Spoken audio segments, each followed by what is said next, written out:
Class 8 जो test हुआ था उसी का हम सॉल्यूशन कर रहे हैं।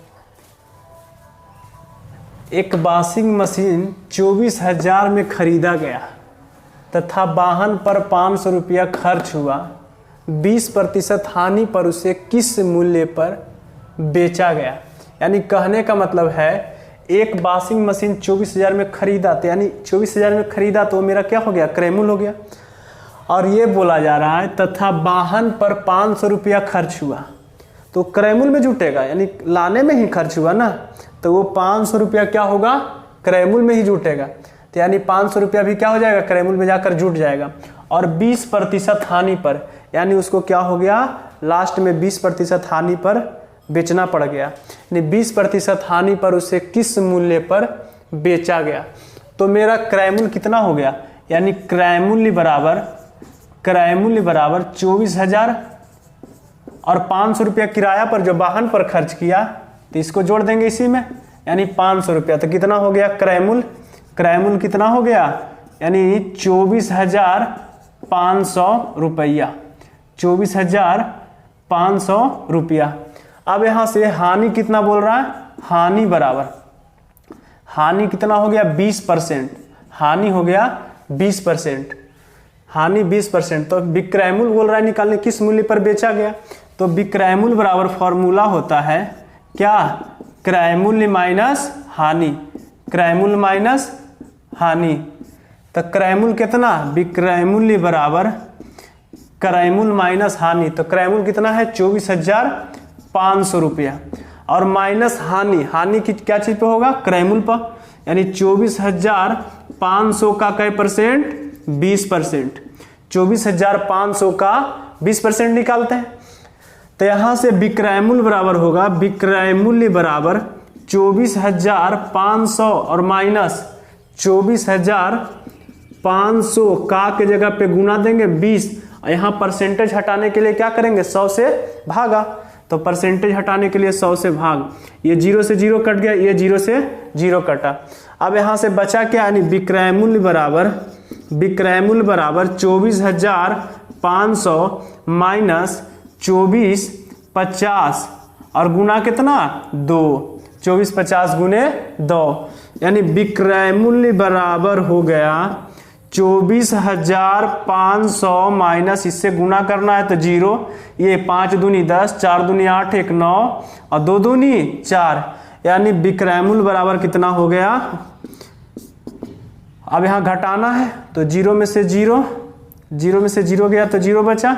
यहाँ कितना, 5 में से 9 नहीं तो 15 में से 9 गया तो 6, यहाँ कितना 13 में से 4 गया तो 9, यहाँ बच गया 1, यानी आंसर आ गया 19,600 रुपया। ये मेरा क्या हो गया, विक्रयमूल्य 19,600 रुपया हो गया विक्रयमूल्य। एक टेबल को 25% लाभ पर 1,200 रुपया में बेचा जाता है। टेबल का क्रयमूल्य बतावे, टेबल का क्रयमूल्य बतावे, यानी ये 25% लाभ पर, यानी 1,200 रुपये में क्या किया, बेचा, फिर भी वो क्या कमाया, 25% लाभ। इसका कहने का मतलब हुआ कि वो खरीदा था कितना में, वही निकालने बोल रहा है। यानी विक्रयमूल्य बराबर, बेचा कितना, 1,200 रुपये में ना, तो विक्रयमूल्य बराबर कितना होगा, 1,200 रुपया, विक्रयमूल्य बराबर 1,200 रुपया। अब है क्या चीज, लाभ। तो लाभ इसमें कितना बोल रहा है, लाभ इसमें बोल रहा है 25%, लाभ 25%। तो यहां से अब है क्रयमूल्य बराबर फॉर्मूला, यानी क्रयमूल्य बराबर क्या है, फॉर्मूला। तो क्रयमूल्य बराबर क्या होता है, विक्रयमूल्य माइनस लाभ, विक्रयमूल्य माइनस लाभ। तो यहां से क्रयमूल्य बराबर कितना होगा, विक्रयमूल्य 1,200, विक्रयमूल्य है 1,200 ना, माइनस लाभ। लाभ क्या चीज पे होता है, क्रयमूल्य पे होता है। लाभ क्या चीज पे होता है, क्रयमूल्य पे। तो यहाँ पे हम क्रयमूल्य को x मान लेते हैं, यानी क्रयमूल्य को क्या मान लेते हैं, x, क्रयमूल्य को x माना, क्रयमूल्य को कितना मान लिए, x मान लिए। तो यहाँ लाभ हानि क्रयमूल्य पे, यानी x का कै परसेंट, x का 25%, यानी 25%। तो क्रयमूल्य, यहाँ भी तो क्रयमूल्य है, यहाँ भी तो क्रय मूल्य है, तो यहाँ भी क्या, यहाँ क्रय मूल्य का 25% है, तो यहाँ भी क्रय मूल्य के जगह पे कितना लिखेंगे, x। अब x बराबर 1200 और माइनस x गुने 25 बट्टा में 100, ये 25 चौका 100 कटेगा ना, 25 चौका 100, ये कट गया, यानी x बराबर 1200 और माइनस x बट्टा में 4, x इधर माइनस में x बट्टा 4, तो बराबर के ई पट्टी लाने में क्या, यानी प्लस में x बट्टा 4 बराबर 1200 रुपया।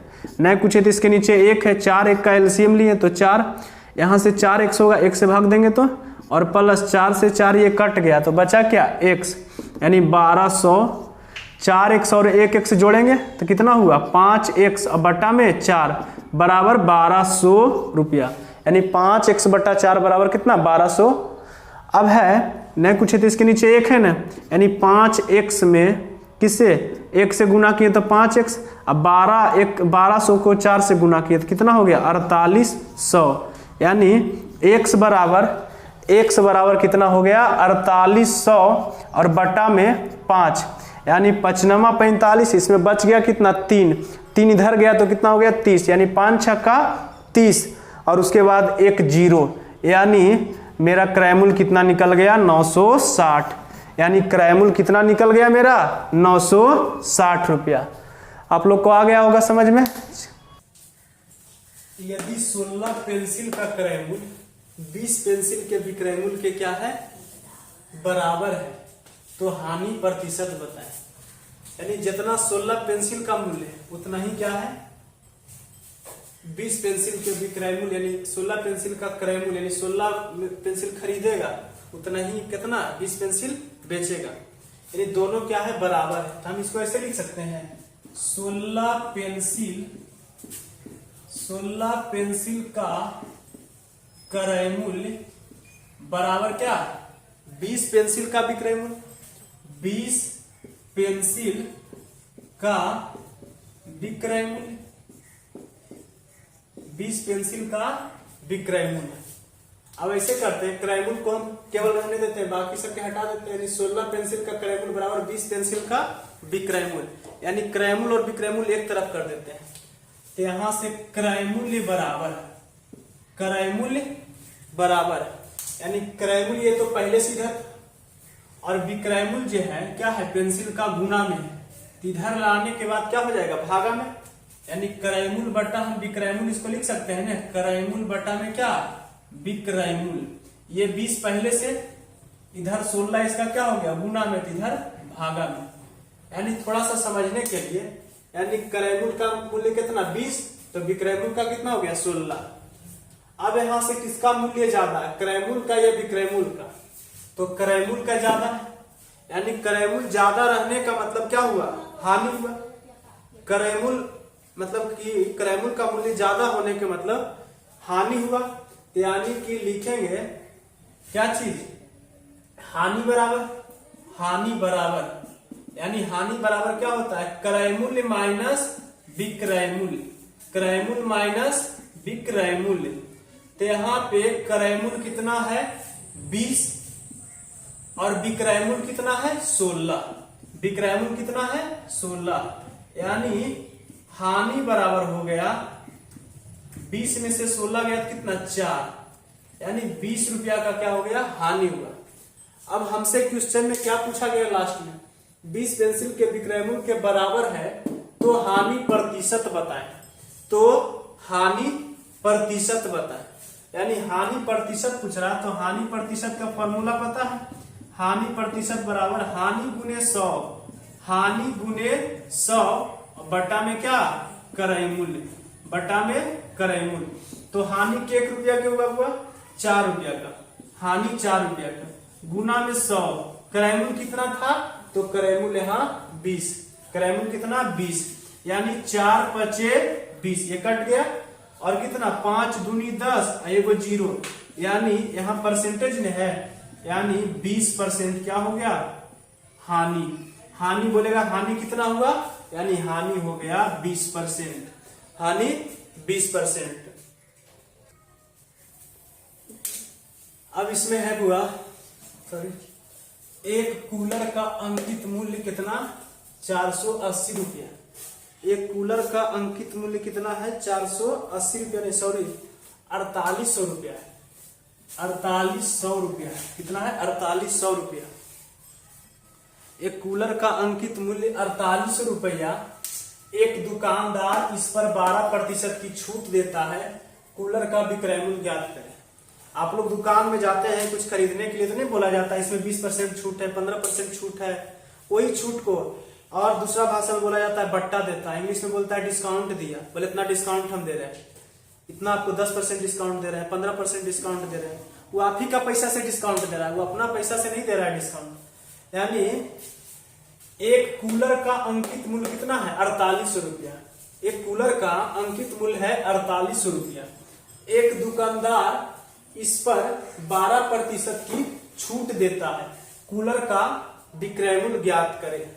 यानी अंकित किया गया मूल्य कितना है? 4800 रुपया। यानी लिखेंगे अंकित मूल्य, अंकित मूल्य बराबर कितना? 4800। अंकित मूल्य बराबर कितना हो गया? 4800 रुपया। और बोल रहा है इस पर 12% की क्या किया जाता है? छूट दिया जाता है। यानी लिखते हैं बट्टा, इसी को बोला जाता है, यानी बट्टा या छूट। छूट इसको क्या बोलते हैं? बट्टा भी बोलते हैं। बट्टा कितना का दिया जा रहा है? 12% का बट्टा दिया जा रहा है, 12% का। बोल रहा है कूलर का विक्रय मूल्य ज्ञात करें। कूलर का विक्रय मूल्य ज्ञात करें।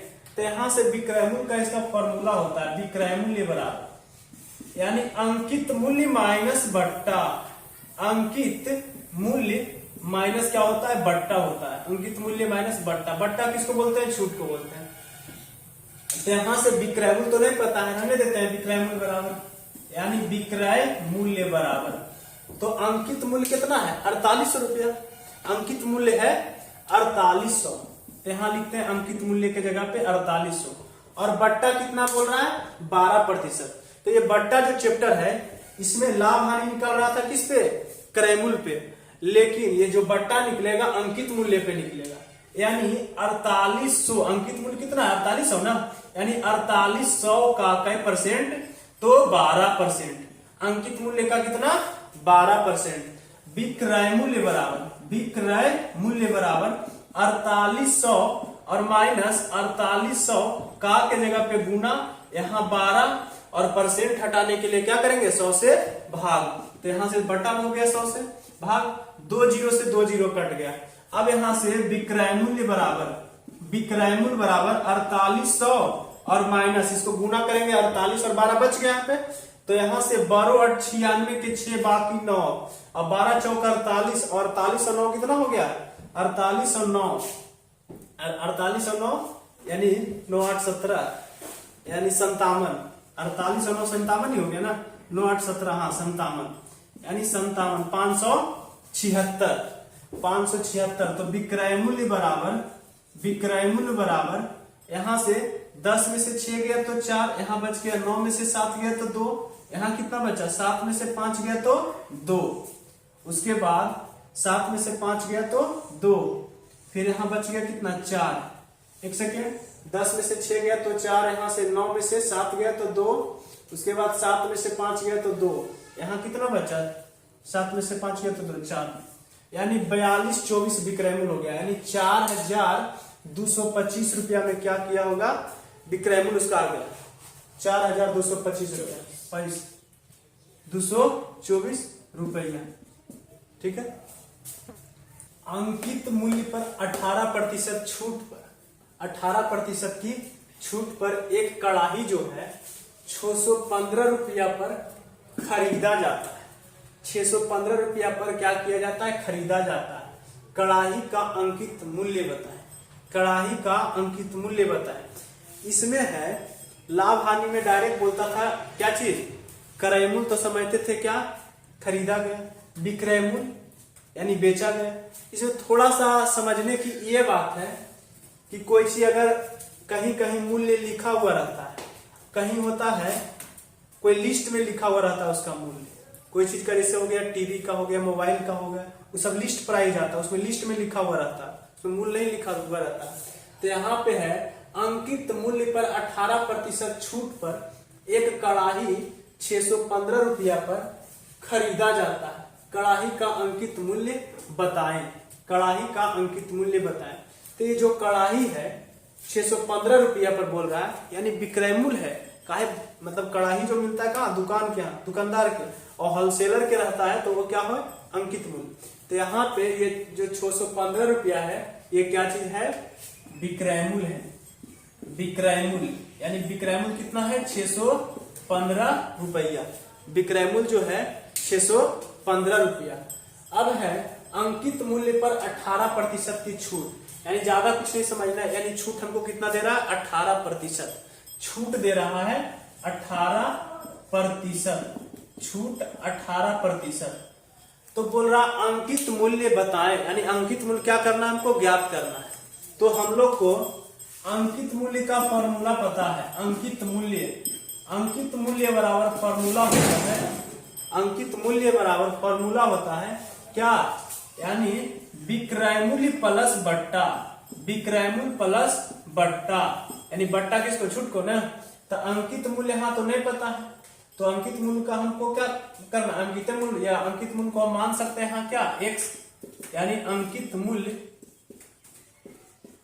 बराबर क्या, x मान लेते हैं, x माना है ना, यानी अंकित मूल्य के जगह पे क्या मान लिए, x मान लिए। तो यहाँ अंकित मूल्य है, यहाँ क्या लिखना है, x लिखना है। विक्रय मूल्य, तो विक्रय मूल्य तो हमको दिया हुआ है 615 रुपया, प्लस बट्टा, तो बट्टा क्या चीज पे निकलता है, तो अंकित मूल्य पे, यानी बट्टा x का कई परसेंट, यानी x का 18%, x का 18%, x बराबर 615 प्लस x का के जगह पे गुना 18, इसको परसेंट हटाना है तो 100 से भाग। अब ये काट भी सकते हैं, छोटा कर देते हैं थोड़ा सा काट के, यानी कितना से ये कटेगा, 9 दूनी 18 और 50 दूना 100, यानी x बराबर 615 प्लस 9x बटा में 50। x वाले को एक तरफ करते हैं, तो x इधर प्लस में 9x बट्टा 50, तो इधर माइनस में 9x बट्टा में 50 बराबर कितना, 615। इसके नीचे नहीं कुछ है तो 1 है, यानी 50 1 का एलसीएम लेंगे कितना होगा, 50।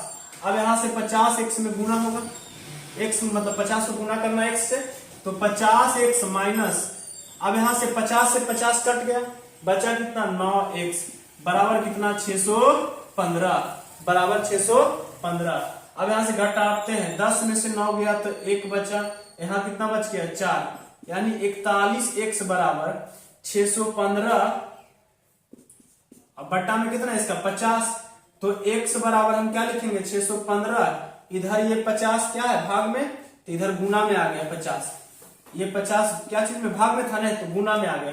अब 41x क्या चीज में, गुना में, तो ये भाग में, यानी बटा 41। अभी कटेगा कितना बार में, तो देखते हैं 615 कितना बार में कटता है, यानी 41 एक बार में लगा तो 0, फिर यहां से कितना, 6 में से 4 गया 2, यानी 41 पचे कितना होता है, 205, यानी 41 एकम 41, और यहां से कितना बार, 5 बार में ये कट गया 41। अब यहां से x बराबर कितना, 15 से 50 में गुना करेंगे, तो 15 पचे 75, इस पे 1 0, यानी 750 रुपया क्या निकल गया, किसको हम माने थे, x, यानी अंकित मूल्य को माने थे x ने, यानी अंकित मूल्य का मान आ गया कितना, 750 रुपया। अंकित मूल्य का मान कितना आ गया, 750।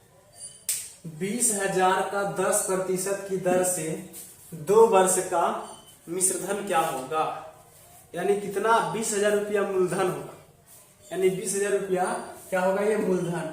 20,000 का 10%, दर कितना, 10% से 2 वर्ष का मिश्रधन, यानी 2 वर्ष के बाद कितना उसको देना पड़ेगा, दोनों मिलाकर, मूलधन और क्या चीज, ब्याज, दोनों मिलाकर क्या बोलते हैं हम लोग, मिश्रधन।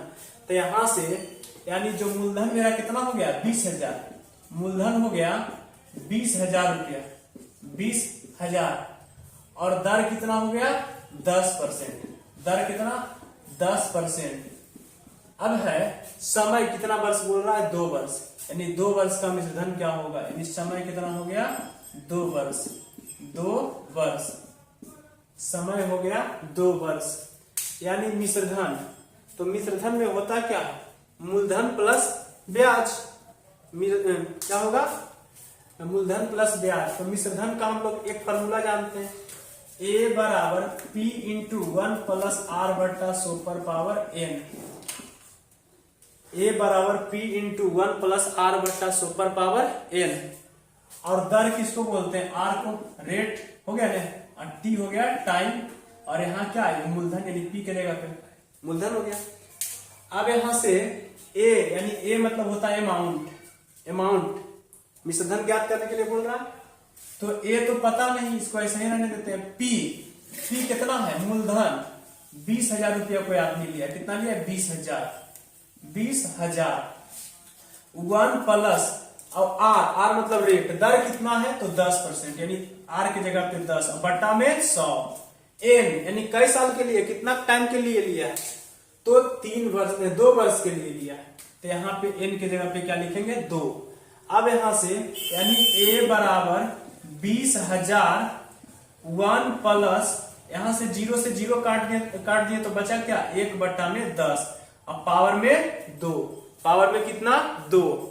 तो ए बराबर 20,000, ए बराबर कितना? 20,000, यहां से नहीं कुछ है, इसके नीचे 1 है, यानी 10 से इनका जोड़ बना रहे हैं, डायरेक्ट कर देते हैं। 10 से 1 में गुना किए तो 10, इसमें 1 जोड़ दिए तो कितना होगा? 11 बट्टा 10, यानी 11 बट्टा 10 कितना बार? 2 बार, यानी पावर में 2 है ना, 11 बट्टा 10 2 बार, यानी ए बराबर 20,000 गुने 11 बट्टा 10 गुने 11 बट्टा 10। ये 2 0 से 2 0 कट गया। अब ए बराबर कितना?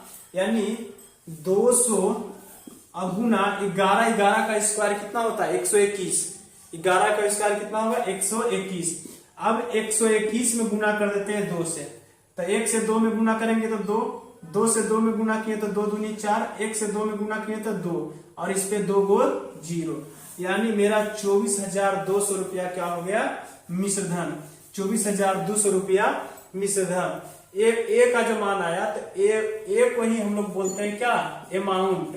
अमाउंट मतलब होता है मिश्रधन, अमाउंट मतलब मिश्रधन, इसी को बोलते हैं। यानी मिश्रधन कितना आ गया? 24,200। आदमी लिया था कितना? 20,000 रुपया, और हो गया कितना? 24,200। दोनों चीज मिलाकर क्या चीज? ब्याज और मूलधन, ब्याज और मूलधन।